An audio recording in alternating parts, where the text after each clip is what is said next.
Et quand la tristesse arrive, je sais tu es là, toujours près de moi.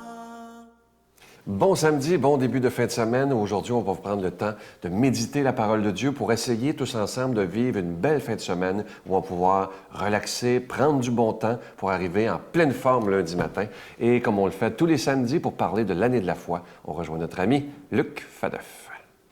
Cette émission vous est présentée par l'organisme catholique La Victoire de l'amour. Depuis toujours, l'être humain cherche le chemin qui mène au vrai bonheur. Pourtant, encore aujourd'hui, notre monde se meurt d'un manque d'amour. Il y a plus de 2000 ans, un homme du nom de Jésus de Nazareth est venu bouleverser le monde, et ce, à tout jamais. Si tu acceptes le Christ dans ta vie, tu es condamné à être heureux.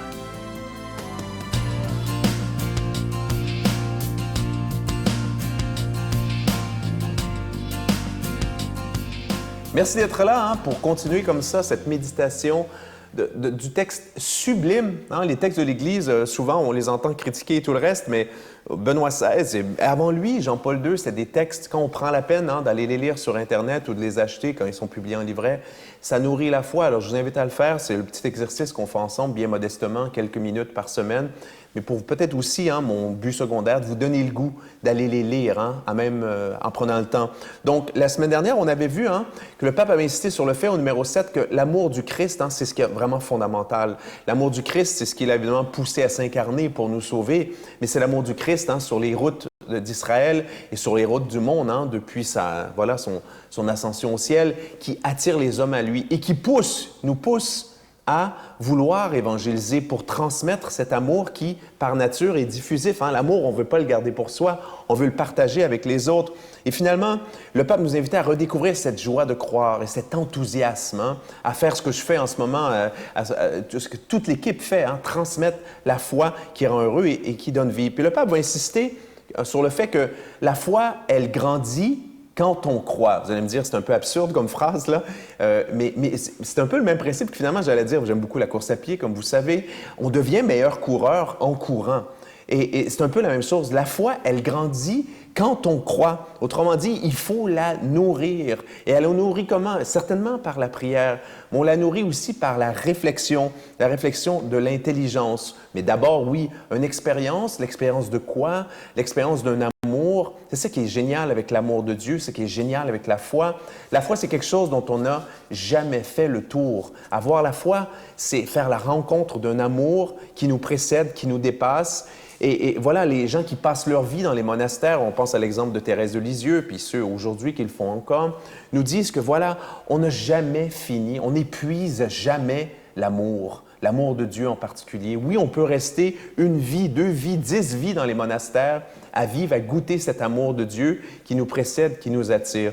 Donc vraiment, le pape nous invite, et là je suis au numéro 8, il va inviter tous les évêques du monde, tout le monde, à intensifier notre réflexion sur la foi, et c'est ce que nous faisons déjà en lisant cette lettre, et c'est ce que nous ferons dans les semaines, dans les mois qui suivront, pour qu'on conscientise, qu'on soit de plus en plus conscient de l'importance, de la beauté de cette foi, de sa force, et afin de revigorer, donner plus de force à notre Évangile, et afin que finalement on puisse tous proclamer partout la force, la beauté du credo.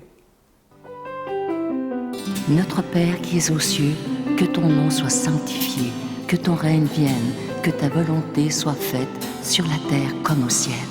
Donne-nous aujourd'hui notre pain de ce jour. Pardonne-nous nos offenses, comme nous pardonnons aussi à ceux qui nous ont offensés. Et ne nous soumets pas à la tentation, mais délivre-nous du mal, car c'est à toi qu'appartiennent le règne, la puissance et la gloire, pour les siècles des siècles. Amen. Comme vous savez, on est dans la période du carême, et ce mois-ci, on a décidé, c'est un grand risque pour la Victoire de l'amour, de ne pas donner de cadeau du mois. Alors, pas de chaîne, pas de bracelet, pas de livre. Le cadeau qu'on veut vous donner, c'est que ces émissions puissent continuer à être diffusées sur l'ensemble du réseau TVA, sur Internet, sur Facebook. Et moi, je sais que je vous fais confiance. Je vous connais, on se connaît depuis maintenant 18 ans, et je sais que vous accepterez de faire un don gratuitement sans rien attendre en retour, simplement parce que vous croyez qu'il est essentiel d'annoncer la parole de Dieu. Alors moi, je vous fais confiance. C'est un risque. Il y a des gens autour de moi qui sont plus comptables qui m'ont dit que j'allais me casser la gueule, mais j'ai décidé de faire confiance totalement en Jésus de Nazareth et en vous qui l'aimez. Alors merci de tout cœur de votre générosité. Je vous rappelle que vous recevrez également un reçu pour fin d'impôt, La Victoire de l'amour, casier postal 120, succursale Boucherville à Boucherville, le J4B 5E6, je vous la redonne, La Victoire de l'amour, casier postal 120, succursale Boucherville à Boucherville, le J4B 5E6. Également par carte de crédit, par téléphone dans le 514-523-4433, 523-4433 ou sans frais le 1-888-811-9291, 1-888-811-9291, aussi sur notre site Internet, le www.lavictoiredelamour.org. Alors, merci de tout mon cœur. Vraiment, je vous fais confiance afin que dans cette période du carême, on accepte tous de dire « Seigneur, je te fais un don et je veux rien attendre en retour. Je le fais simplement parce que je t'aime. »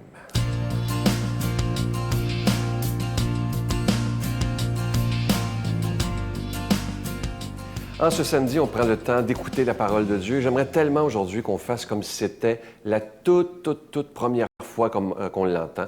Et on rejoint notre ami, l'abbé Joseph Éveillard.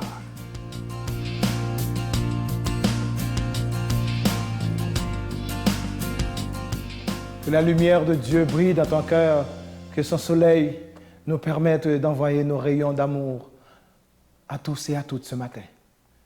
Écoutons ce que Saint Luc nous invite en ce temps de carême.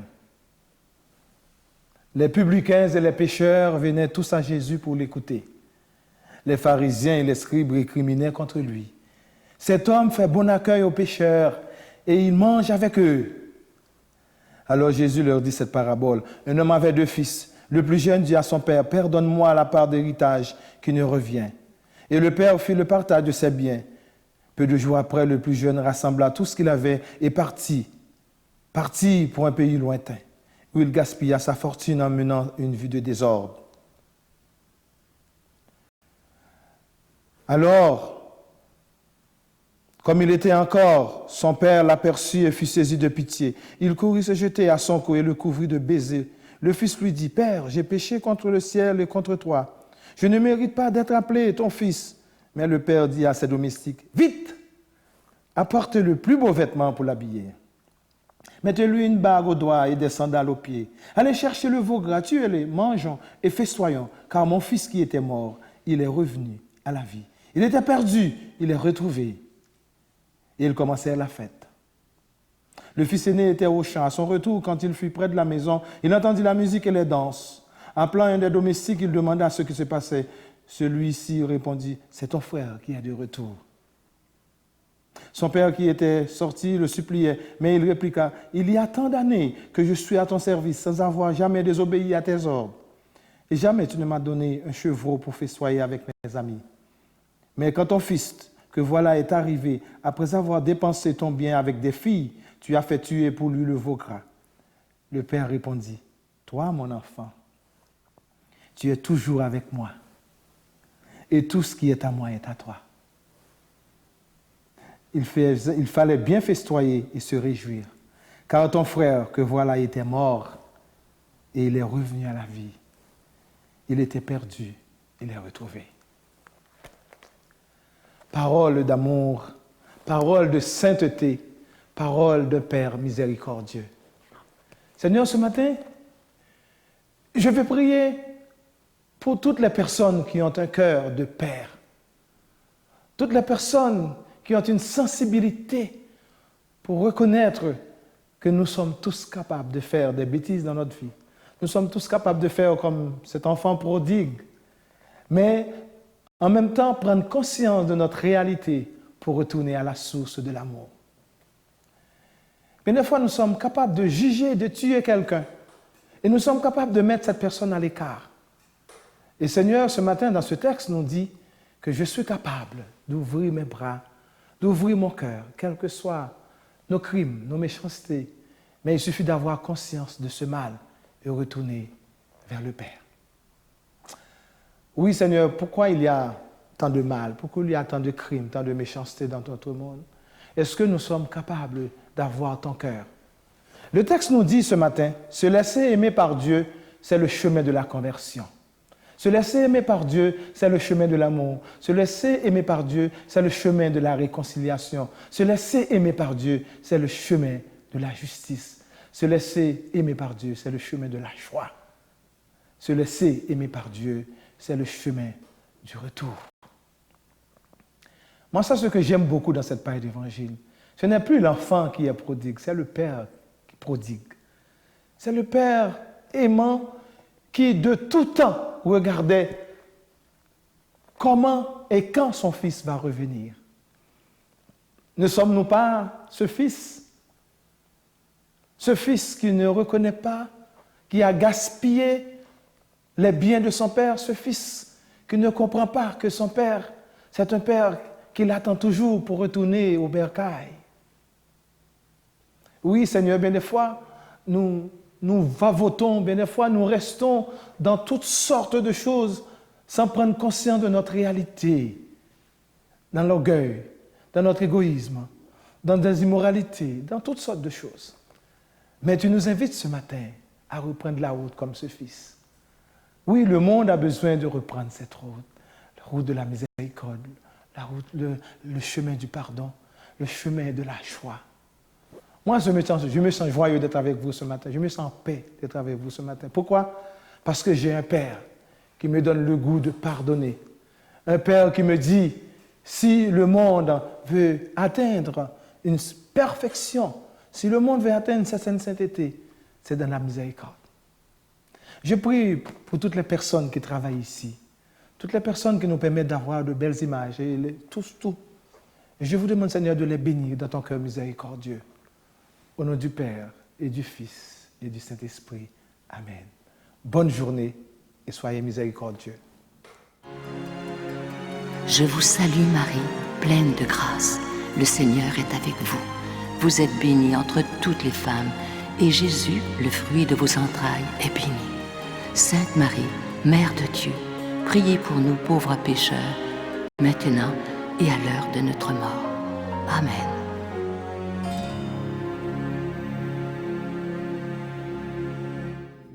La retraite du printemps étant déjà complète, nous vous invitons à la grande supplémentaire de cet automne qui aura lieu les 4, 5 et 6 octobre prochains à l'hôtel Le Dauphin à Drummondville.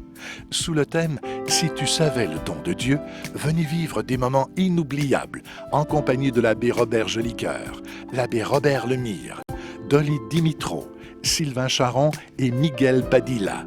Réservez rapidement avec Voyage Intermission 514-288-6077 ou sans frais 1-800-465-3255. Venez vivre une fin de semaine exceptionnelle, remplie d'amour, de joie et de paix. Aujourd'hui, je vais vous inviter d'une façon particulière à nous rejoindre sur Facebook. Nous sommes des milliers de personnes et je vous dis, je vous lis à tous les jours. Et si vous m'envoyez des messages privés, je prends le temps d'y répondre. C'est peut-être pas dans la minute qui suit, évidemment, parce que je suis occupé, mais je prends le temps tous les jours de répondre à mes messages. Et évidemment, sur Facebook, ce que vous allez retrouver, évidemment, les émissions, l'Évangile du jour, des pensées à tous les jours. Et ce qui est beau aussi, c'est de voir toutes les commentaires et les témoignages des milliers de personnes de la Victoire de l'amour qui prennent le temps de se connecter à tous les jours. Je trouve que c'est un moyen extraordinaire. Et vous savez que même le pape Benoît XVI est sur Facebook, il est sur Twitter, il est vraiment avec tous les moyens modernes. Je trouve ça vraiment extraordinaire que notre Église soit de plus en plus moderne. Alors, je vous y attends sur Facebook. À demain. Bye. Alegría, como la luz de la vida, alegría, como un payaso que grita alegría, del estupendo grito de la tristeza loca. La Victoire de l'amour remercie de tout cœur les Résidences Soleil de leur accueil si chaleureux.